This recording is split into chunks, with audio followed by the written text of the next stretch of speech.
আমি আসলে আমাদের এই অপারেশনের শুরুতেই আমি একটু ধন্যবাদ জ্ঞাপন করতে চাই আমাদের ফায়ার সার্ভিস এবং সিভিল ডিফেন্সের সাথে আপনারা সবসময় ছিলেন, আছেন এবং থাকবেন।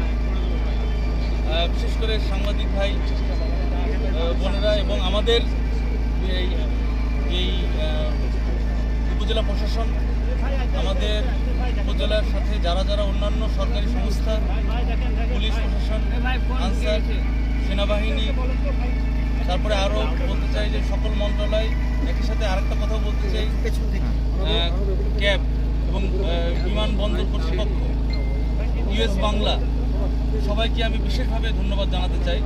আমাদের সকল ইমার্জেন্সি অপারেশনে আমাদের সবাই সবসময় সর্বাত্মকভাবে আপনারা সহযোগিতা করেন এবং আপনারা সবসময় আমাদের সাথে থাকেন।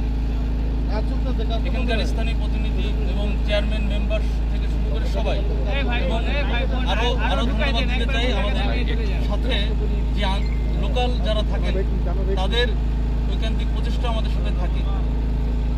আসলে আলাদা আলাদা করে ধন্যবাদ দিয়ে শেষ করা যাবে না। তা আমাদের এই দীর্ঘ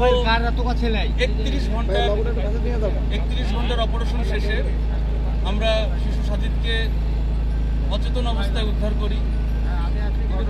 আমরা আসলে কিছুটা বাচ্চার নিথর দেহটা ধরার পরে আমরা একটু ইমোশনাল হয়ে গিয়েছিলাম কিছুক্ষণের জন্য। তারপরেও আমরা চেষ্টা করেছি দ্রুত হসপিটালে প্রেরণ করা। আমরা কিছুক্ষণ আগে জানতে পারলাম তাকে মৃত ঘোষণা করা হয়েছে। ইন্না লিল্লাহি ওয়া ইন্না ইলাইহি রাজিউন। আমরা আসলে বাবা মার কথা চিন্তা করছি তার, আমরা অবশ্যই তার পরিবারের প্রতি সমবেদী। তা যেটা বলছিলাম যে অপারেশনটা আসলে কোনো সিস্টেমেটিক কোনো অপারেশন নয়। আগুন অথবা পানি থেকে ডুবে মানে উদ্ধার করা, আমরা যেসব সচরাচর যেসব অপারেশন করি এই অপারেশনটা একটু জানতে। এখানে অনেক চ্যালেঞ্জ ছিল, অনেক সমস্যা ছিল এবং সকল সীমাবদ্ধতার মধ্যে দিয়ে আমাদের সবাই আমরা একযোগে কাজ করেছি।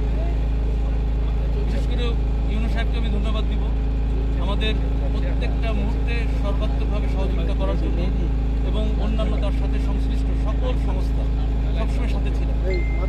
তা আমাদের এই অপারেশনটা সীমাবদ্ধতা ছিল যে এটা মানে জরুরি দ্রুত করাও যায় না, আবার একই সাথে শুরুতেই আমাদের একটু ইমোশনাল কারণে হয়তো ভুলটা হয়ে গিয়েছে। আমরা আসার আগেই ওনারা চেষ্টা করেছিলেন, এই চেষ্টাতে আসলে ওই সময় তার এই যে 8 থেকে 6 ইঞ্চির, আমরা বলছি 6 ইঞ্চি, বাট আসলে এটা প্রথমে ছিল 8 ইঞ্চি, এই ডায়ার একটা ছোট ইসের মধ্যে যখন চেষ্টা করা হয় তখন কিন্তু অনেক মাটি পড়ে যায়, মাটি এবং খড়কুটো পড়ে যায় এবং বেশ পরিমাণ পড়ে যায়। আমাদের সার্চ ভিশন ক্যামেরা দিয়ে কিন্তু আমরা যখন দেখি আসার পরপরই, তখন কিন্তু দেখা যায় শুধুমাত্র মাটি, তার কোনো অস্তিত্ব অথবা হাত মুখ কোনো কিছুই দেখা যাচ্ছিল না, খড়কুটো দেখা যাচ্ছিল।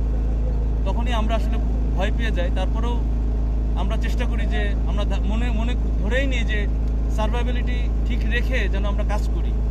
তার জন্য আমরা চেষ্টা করেছি বড় যান্ত্রিক কাজ এবং একই সাথে ম্যানুয়ালি আমরা সফট হ্যান্ডে দুইটাকে মিলিয়ে আমরা ইম্প্রোভাইজ পদ্ধতিতে আমাদের, আপনারা দেখেছেন যে 3টা এক্সকাভেটর কীভাবে কাজ করেছে। তারপরে একই সাথে ওই এলাকাটাকে সফট রেখে, ওই এলাকাটাকে ভাইব্রেশনের আওতামুক্ত রেখে আমরা কাজ করেছিলাম। আমরা এইটুকু সময়ের ভিতরে অনেক কিছু এক্সপিরিয়েন্স করেছি, অনেক কিছু সাক্ষী হয়েছি। তবে আমরা দিন শেষে এটাই বলতে চাই যে ফায়ার সার্ভিসের সাথে আপনারা সবসময় থাকেন, আপনারা সবসময় ছিলেন এবং ভবিষ্যতেও থাকবেন, আমরা এই আশাবাদ ব্যক্ত করি। এবং ভবিষ্যতে এই ধরনের এই যে প্রজেক্টের মাধ্যমে যেই ছোট ছোট লুপ হোল রেখে যাওয়া, এরকম হোল, ছোট ছোট হোল, এই হোলে কিন্তু এর আগেও দুর্ঘটনা ঘটেছে, আজকেও ঘটল, মানে গতকাল আমি একটু যোগ করি আপনার সাথে। এই বিষয়টা আসলে আমরা বলবো যে সরকারের কাছে বলবো যে এই বিষয়গুলি যেখানে যেখানে রয়েছে দ্রুততার ভিত্তিতে এটা যেন অবশ্যই এটাকে ফিল আপ করা হয়, যাতে করে আর কোনো সাজিদের মতো দুর্ঘটনা না ঘটে।